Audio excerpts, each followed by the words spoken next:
Hey guys, how you doing? I'm JC, and in today's video I'm gonna show you a little bit about more tools in Blender, what you can do with the software. Let's get into the video. So in this scene I just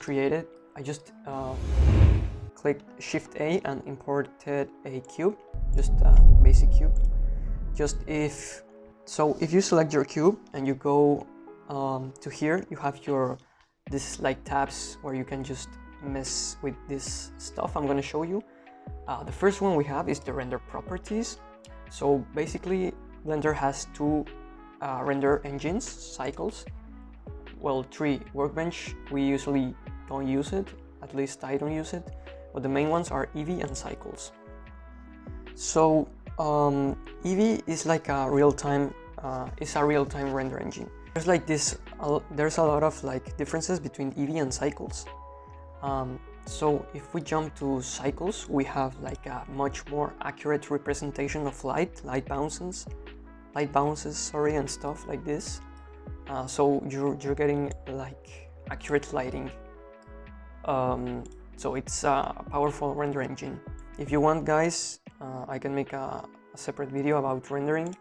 So you have like a lot of stuff. You have volumetrics, motion blurring, your camera, ambient occlusion, and a lot of stuff. So here in the output properties is where you're going to save your renders. So if you hit here, this is the resolution you're gonna get. Right now it's 1920 by 1080, which is HD. The frame rate, which you can bump up to 240 or custom. And this is where you're going to output or save your files.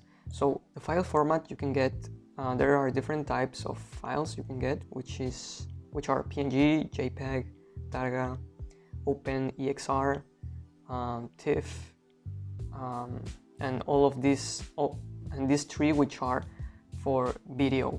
But honestly, I always render my scenes in PNG. I know Targa also is an option, and OpenEXR it's another option. They do different stuff, which I'm not gonna get into it.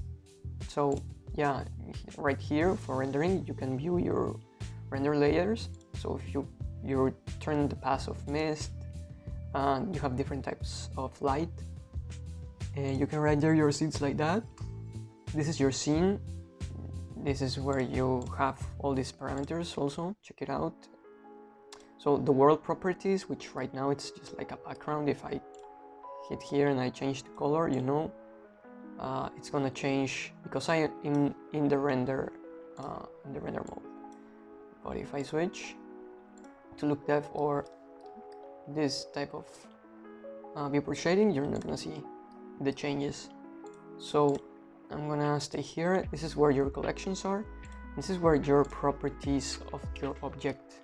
Notice how they change as I move in different axes. Yeah. So here you can put keyframes, make relations, make collections, turn on the visibility, off the visibility. Here are the modifiers, which we're gonna get later. So basically these are like things you can do with the geometry you have. So subdivisions, you can subdivide your mesh, input your levels, give it smooth, and then you have sphere. Something like that you can do. Also, there's like a lot of like cloth simulations for physics, collisions, fluids, oceans, particle systems, okay, armatures, mirror modifier. So this is where your particle systems is. So here you can play with your particles, and if I hit play, you're gonna get this particle. So this cube is generating a lot of particles, which you can later tweak here in this space.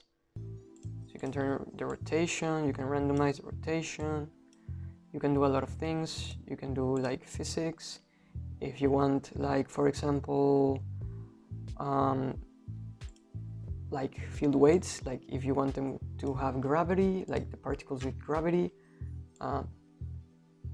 or no gravity, just floating stuff around the cube, like an emitter, so there you have your particles. So these are for collisions, simulations, cloth, and this is for constraints, which is more, again, it's more technical.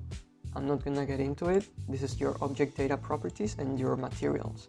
For example, if I want to give a base color to my cube, I can just change the base color, and my cube now suddenly it's red. So I'm gonna disable the particles so you can see better. And yeah, here you can play with the metallic. If I want my cube to be metallic, as you can see, if I turn this down, I'm not getting those reflections of metallic. Yeah, roughness also, how rough your object is, or how much light it reflects. So yeah, you have a lot of options here.